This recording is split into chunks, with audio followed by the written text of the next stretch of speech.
today's episode, we're going to talk about school fees.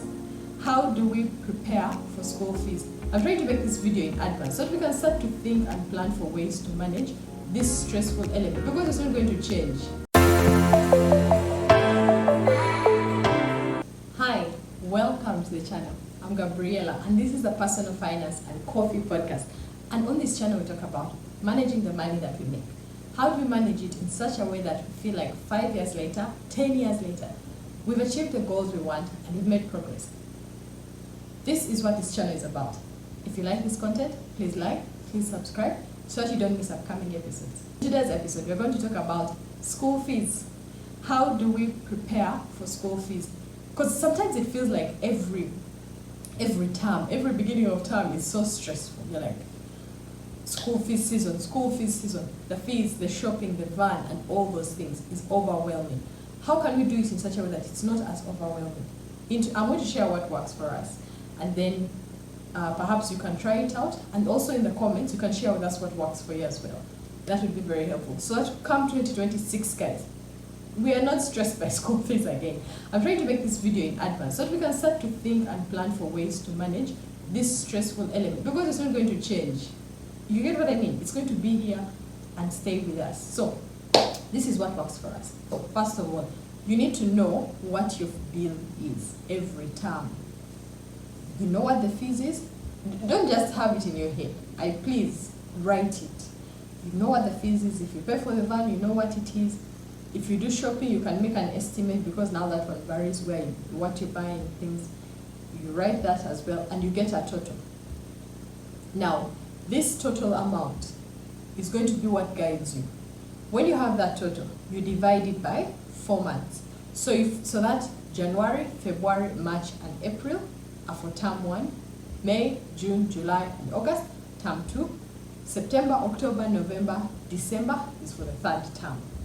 Now, if you're a salary earner, or like if both the couple are salary earners, this amount of money, if it fits within your salary, just know that this money, it has, you just every time you get the money, put it in a unit trust. Until time for school fees, you withdraw it from the unit trust, and then you're able to pay fees. I have an episode about unit trusts, if you're wondering how those work. Now, that is what I would recommend first. Break it down, divide by 4 months. It sounds so simple, but the challenge is in sticking to it. Now, you might be saying, but Gabi, this is like, they're starting school in February, but I don't have all the other months. There are 2 ways to handle this, in my opinion. The first is, if you already have money that is saved, you just pull from that money and then you pay yourself back. It takes a while to get into a rhythm for everything to be in line. Now, secondly, so that is one option. If you have enough money from savings, you pull it in. But if you don't have, the other option is to get money, is to borrow money that is from, because sometimes they allow you to pay maybe 70%. The other option is to get money from a place that has no interest. There are not so many. It could all low interest. It could be from the circle, it could be from family or friends. But now the difference with this loan, because I made an episode about loans, the difference with this one is that you know exactly where the money is going to come from. If you find this valuable, you can join our community. We have 2 tiers. The first one is for 6,000, the second one is for 10,000 monthly. And in this community, you get early access 24 hours before everyone else gets to watch the videos. And every now and then we have lives where we are able to have interactions. When we're talking about a topic, people are able to share their input live. And once the live is done, that video is accessible to only community members. It's not accessible to everyone else. So join this community to have a sense of accountability as you start this money journey. Every time you get paid, you know this much goes here. Of course, when it comes to all this, the trick is in the consistency. The consistency, and also being able to stick to not spending that money for other things that come up. And as you go through the cycles of the term, then you start to have a rhythm. You're like, okay, this is much, and then it's no longer as stressful as it normally is. Sometimes you have those extra things, the child has grown, they can't fit in their shoes or uniform, or the sweater is lost, things like that are associated with the school. Then for those who pack breakfast and break, and then you have the VD. Now those are other expenses. You can do the same for them, but this of course comes with estimates.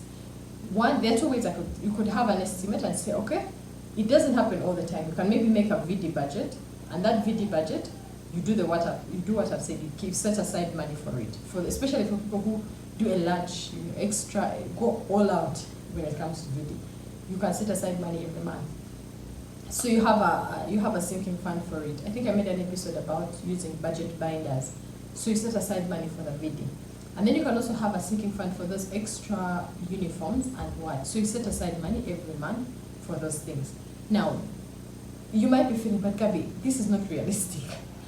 I am not a salary earner, and I don't receive money consistently. Sometimes I have, sometimes I don't have. Now, what I would think is that when you do have the money, you still put aside, because in the seasons of plenty, when you have an amount, when you know that, okay, my total for VD is maybe, I don't know, 200,000 or 300,000. I'm giving an estimate. My children are not important.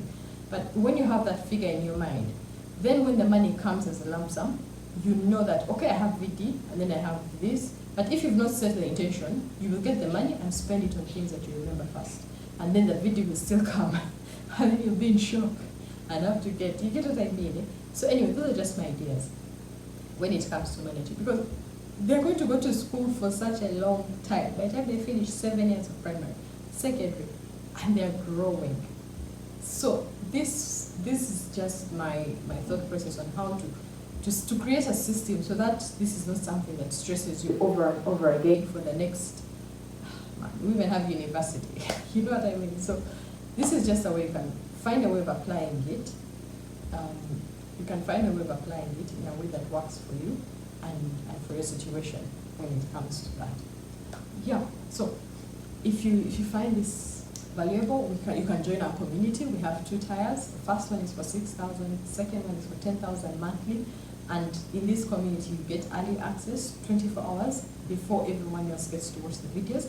And every now and then we have lives where we are able to have interactions. When we're talking about a topic, people are able to share their input live.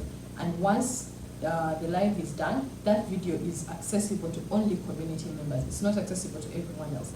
So join this community to have a sense of accountability as you start this money journey. Yeah, please join, and your support is very welcome in order to make this more sustainable. And if you find this valuable, we do appreciate. Yeah. So those are my thoughts when it comes to school fees. Yeah, how do you guys handle it? Any ideas? Your comments are always helpful, and I learn so much from them as well. So you can leave your comments, your questions, and we shall keep in touch in the comments. Thank you for being here. Please like, please subscribe, and I'll see you in the next one. Bye guys.